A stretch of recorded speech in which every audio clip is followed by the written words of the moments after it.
RTP. ¿Cómo lee hoy la situación del país? Y ese programa era producto del boletín que hacemos en Buró Estratégico, que es unos boletines semanales, y una de las frases que a mí me encantaba de ese boletín es que dice que la gobernabilidad no es ausencia de protesta, porque la gente a veces mide y dice, no, es que la gente está con malestar y está protestando. Gobernar no significa que haya ausencia de protesta, significa que a pesar de las propuestas puedas evaluar, ejecutar, escuchar y de alguna manera gestionar ese malestar. Y que tampoco la gobernabilidad quiere decir que todo va bien en el país. Y que todos vamos a estar de acuerdo. Siempre hablamos de que la democracia no se inspira, se construye. Construir es aprender a que habrán miles de veces que nosotras tres no estemos de acuerdo. O que estén dos unas o una no. Es parte de la gestión de ejercer la democracia saludablemente.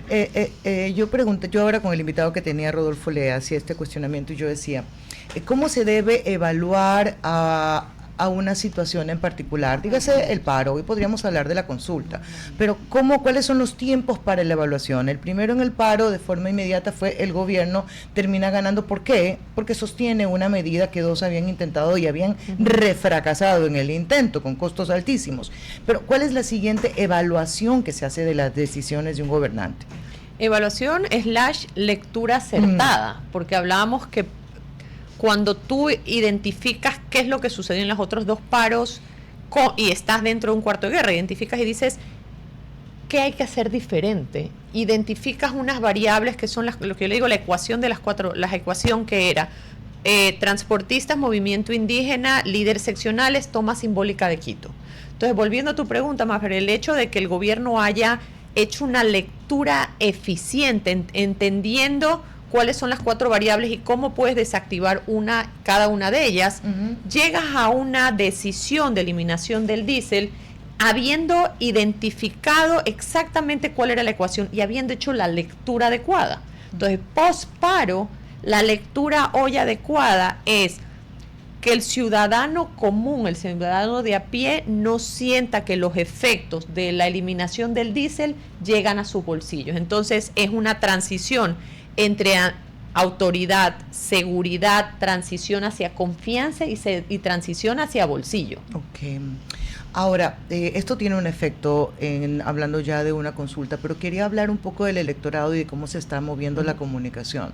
He visto en particular la activación, que están en su derecho de hacerlo, y esto es en redes, que no lo controla el Consejo Nacional Electoral, de traer personajes que recuerdan mi época, o sea, es decir, personas que hoy tienen 45, que hoy día pueden tener 50 y 60. ¿El gobierno en su comunicación está enfocándose ahora nuevamente en los mayores? Creo que los mayores, hubo una reivindicación de la tercera edad, segunda vuelta. Okay. Se recuerdan cuando hablaban de van a estar muy pegaditos y entonces tienes que llamar, tienes que activar, y hubo una activación de ese voto que en verdad nos llenaba el alma. La gente de la tercera edad, con todas sus limitaciones, yendo a votar y activándose en sus chats familiares, súper activo. Es un nicho, pero también volviendo a la parte de comunicación, estamos viendo la introducción de humor, y yo en una de mis redes ponía algo que es cierto, que es que introducir humor en una estrategia, más aún política, es un arte, porque es como un malabarista, tienes que tener los tiempos de atención duran segundos, el humor puede ser la llave para generar cercanía y recordación, pero también tienes que tener identidad, tono y estrategia, porque el sentido del humor tu sentido del humor no es el mismo que el mío y no es el mismo que el tuyo. Entonces yo creo que, y estoy refiriéndome al spot del Cholito cuando llega este actor disfrazado de americano y le dice que estamos viniendo para el Moti. El Moti.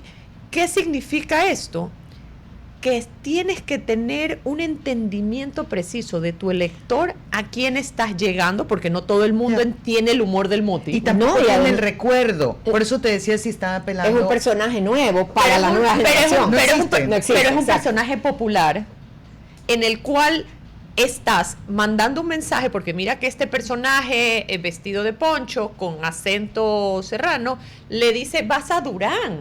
No, pues no te puedes ir a Durán. Entonces, estás teniendo un hilo conductor donde conectas a la sierra y a la costa, con un mensaje que es seguridad, porque si algo nos está uniendo hoy como ciudadanos es la preocupación por la seguridad. Ahora, también el tema del humor es tan delicado en situaciones como las que estamos viviendo hoy como país, introducir el humor en el lenguaje cotidiano, porque a una madre que tiene a su hijo desaparecido, a la otra que lo tiene perdido en drogas, toda la comunidad que vive el tema de la inseguridad, hablarle con humor es también, puede ser, mejor dicho, un arma de doble filo. Y por eso digo, introducirlo en la política es casi un arte porque tiene que ser muy medido. Y dentro de esas mediciones consideras que cada vez la atención es menor, estás teniendo nativos digitales, pero también estás generando contenido de fácil multiplicación. ¿Qué es nativos digitales? Los que ya nacen incorporados con la tecnología. Nacieron con un USB. La generación... no le veas el ombligo. Es que es un ombligo digital. Y tú tienes nietos chiquitos, cuando les pones un iPad, ellos naturalmente mueven el dedito. O sea, nadie les ha dicho que tienes que mover el dedo. Entendido. Pero siempre se aprende algo nuevo en tecnología. Ellos son naturales para el scrolling. Claro. Nadie les ha dicho ponga el dedito. Entonces, nativos digitales. Increíble. Oye, pero ¿por qué regreso a la pregunta? ¿Por qué nuevamente los adultos mayores? ¿O por qué no los tan mayores? Los cuarentones. Los semi-mayores, claro. Sí, porque cuando el presidente Noboa comienza su estrategia era dirigida al joven. Y dentro de sus discursos era yo soy el presidente joven. Íbamos con los jóvenes. Y su programa, que creo que ha sido mayormente difundido, es Jóvenes en Acción. Yo no lo percibo así, fíjese. Sí, Ana, por favor, el proyecto Ana y Lavinia es la principal vocera. Son 53% del electorado somos mujeres. Para mí no me llega. Ya, pero en cuanto a esa comunicación que te engancha política, no me llega. Sí. Pero ¿del presidente o del proyecto Ana y la primera dama? Por eso no lo comenté. O sea, para mí la comunicación es el presidente hablando de yo soy joven, van llamando al voto, estoy hablando de cómo conquistas el voto. Y ahora ya no siento que no es una lectura a la juventud, sino a los maduros. ¿Por qué? Yo voy atrás para adelante. El producto final es la consulta, tienes la constituyente y tienes 3 preguntas. La primera pregunta son bases, la segunda pregunta son reducción de partidos, reducción de financiamiento fondo. Y de ahí reducción de número de asambleístas, ¿verdad? La parte política son estas 3 preguntas. La una, seguridad, apela a toda la ciudadanía con su miedo a la inseguridad, ¿verdad? Ajá. La número 2 y la número 3 tiene algo interesante, que palabras más, palabras menos, en una lectura estratégica, es patear el tablero político del país. Ajá. Y con esto, estos dos apelan a los jóvenes. Los jóvenes responsabilizan del status quo, de lo que viven hoy, de su realidad, a los políticos que no han sabido hacer su trabajo. Entonces, con estas 2 preguntas, si logras conectar con estos jóvenes que digan rechazo todo esto, tienes más o menos 20% del electorado. De ahí tienes el siguiente, que es 53% de la población, es mujeres. A mujeres conectas con 1, inseguridad, 2, si reducimos número de asambleístas y si reducimos financiamiento, vamos a tener mayor presupuesto para proyectos sociales. ¿Y eso será posible y real? Que el dinero que se deje de invertir o de gastar en ese tipo de actividades como los partidos políticos y demás, vaya de verdad a la seguridad. Por acá Mafer me preguntó ¿cuál es tu análisis estratégico electoral? Ya, la pregunta de gobernabilidad y asuntos públicos y regulatorios es otra pregunta. Ahí le tienes que decir a Albertito Acosta qué piensa él. Ahora, yo digo, las preguntas que no son nuevas, las 3 no son nuevas básicamente,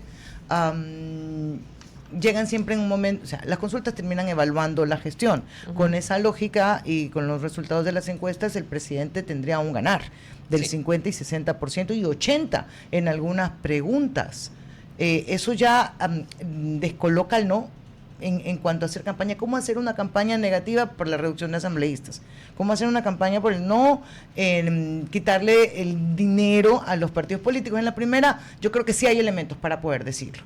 En la segunda y en la tercera, no. Pero es que más allá si hay los argumentos o no, hoy ustedes dos me pudiesen decir quién es un líder de la oposición que pudiese sentarse a un debate con el presidente, no solo por el debate, sino por la legitimidad de los números y del apoyo que tenga un líder de la oposición per se, Hoy no hay. Eso lo conversábamos, Mafer, recuerde, No el lunes decíamos que la oposición, lo decía yo realmente, que la oposición no está tan visible para el no, que digamos la campaña que hay a favor del sí va a ser mucho más fuerte, potente, que por el no, porque no hay ni siquiera un líder representante. De movimientos sociales pequeños para hacerlo, pero no habrá...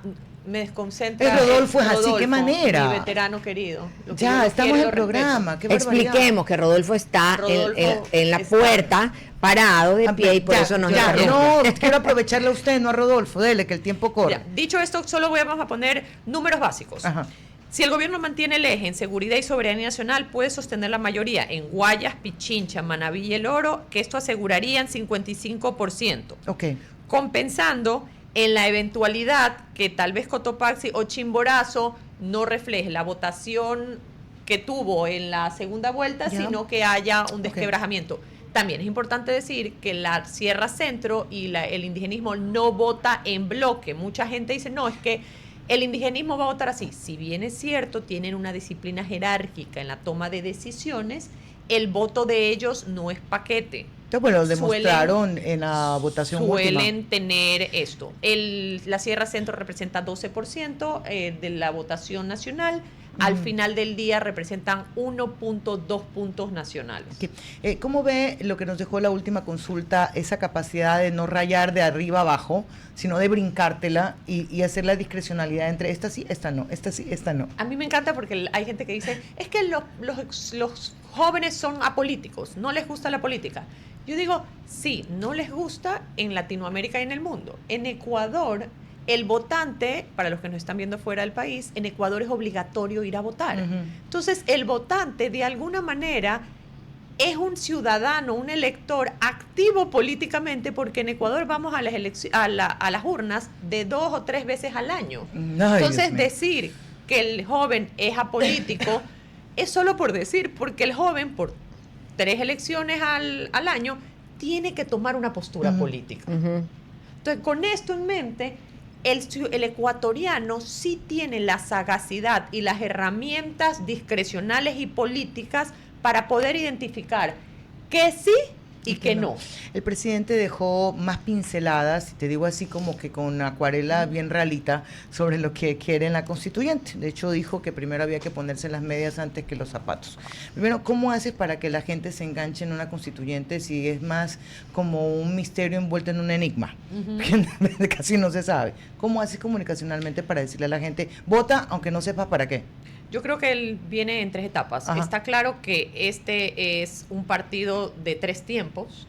El que piense que es tiempo 1 y se muere el tema y nuevo capítulo, no, yo creo que es concatenado. ¿Por qué digo que es concatenado? Porque la primera parte es la consulta y vamos a la constituyente. Y esa es una campaña que tiene una estrategia, tiene una manera de ser, tiene una manera de comunicar.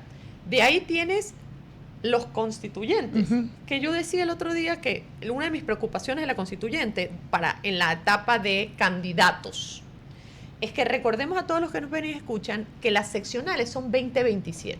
Pegaditas. Entonces, si tú eres un político que está interesado en visibilizar su posible candidatura para que el partido te tome en cuenta, ¿cómo lo haces? Ser constituyente.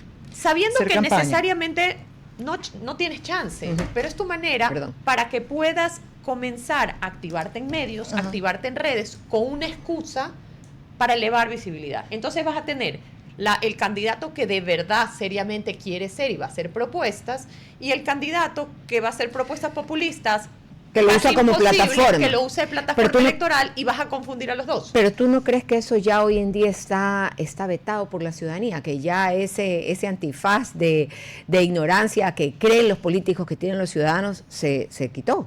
Pero lo que pasa es que te devuelvo la pregunta, ¿cuál es la diferencia entre el candidato de la camiseta de un color y la camiseta de otro en el puerta a puerta, entregando y haciendo reuniones en el barrio para decir mi partido es más bueno porque te va a hacer este cambio? Y al final del día, ese partido que me va a hacer el cambio, quiero que votes por mí, pero en verdad quiero que votes por mí para las seccionales. Estoy aquí porque es mi manera y mi excusa para comenzar a hacer territorio. Yo soy una convencida que hoy en día el electorado sí conoce realmente el fin que tiene el político. Pero que no se deja engañar tan fácil. Yo estoy convencida que no se dejan de engañar, pero para abrir las puertas y escuchar. Eso es otra cosa. Pero van a escuchar a todos, entonces vas a escuchar al que en verdad tiene una propuesta formal de qué es lo que quiero en la Constitución y el que en verdad tiene una propuesta formal de quiero que me consideres para seccionales. Ahora, quiero regresar a lo que yo le decía y usted me explicaba. Hay 3 etapas, sí, bien es cierto, 3 etapas. Consulta sí o no, constituyentes cuáles son, consulta constituyente, ¿la quieres o no? Pero acá yo venía... Pero con una adicional. Ajá. Que en la mitad tienes el que quiere seccionales. Ya. Y el del final, ¿quién quiere ser presidente? También, pero quiero conectar un poco con esto, porque está bien que tú quieras venderlo por partes, en función del momento electoral que vives. Pero yo hablo de la responsabilidad política. Y la responsabilidad política te lleva a que, para pasar del primer momento, le digas a la gente lo que quiere, no como un factor sorpresa. Porque si bien en la segunda ya verás cómo te quemas, es ahora cuando se deben delinear. Como que yo le dijera a usted... Sí, vamos, su esposo o su pareja le diga, vamos a comprar la casa nueva, déjame verla. No, primero la compro, luego la vas a ver. O sea, es un poco de responsabilidad política lo que yo digo. Estoy elucubrando sin tener información al respecto. Considerando que la campaña comienza oficialmente el 1 de noviembre, ¿tú no crees que sí va a haber una comunicación sobre las formas o sea, el delineado de cancha a lo largo del 1 de noviembre hasta me parece que es 13 que puedes comunicar? Sí, porque tienes luego el silencio. Si yo me dejara llevar únicamente por lo que dijo el presidente, diría que no va a haber. Porque él dijo primero las medias, luego los zapatos, primero ganemos, luego digo ¿para qué? O sea, si me dejo llevar en función de eso. Pero yo sí creo que va a haber algo. Bueno, hay algo, está lo del IES. Y lo último, el IES, yo decía que hay 2 temas que quedaron sobre esta entrevista que da el presidente, en la que da pinceladas ahí de la consulta y de la constituyente. El primero que sería sobre la pregunta bases militares, que sí son militares, eso dice la pregunta, aunque el presidente dice que no, que leamos bien la pregunta, dice bases militares o lugares militares, bases extranjeras.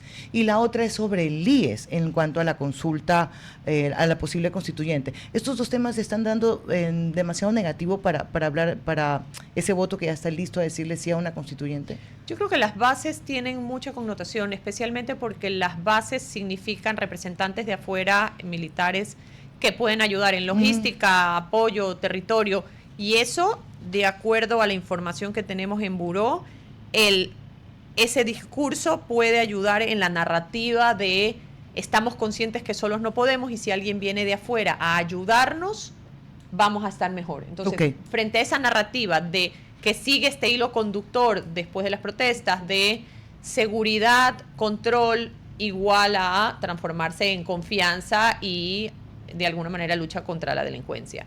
En los otros 2 temas, especialmente el IES, hemos escuchado aquí varios especialistas que hablan y dicen desde hace tiempo, y me recuerdo especialmente a Alberto Dají, que siempre ha dicho, se necesita separar lo que son pensiones de lo que es la parte de salud, porque las pensiones tienen que manejarse diferente, porque de alguna manera el dinero de las pensiones no puede ser directo para gasto social, tiene que ser para inversión, para que pueda al retiro la gente, los pensionados tener. Eso lo hemos escuchado. El fondo previsional, sí.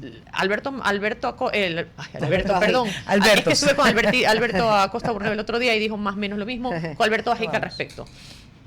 Agradecerle, se nos hizo y hay que repetirla.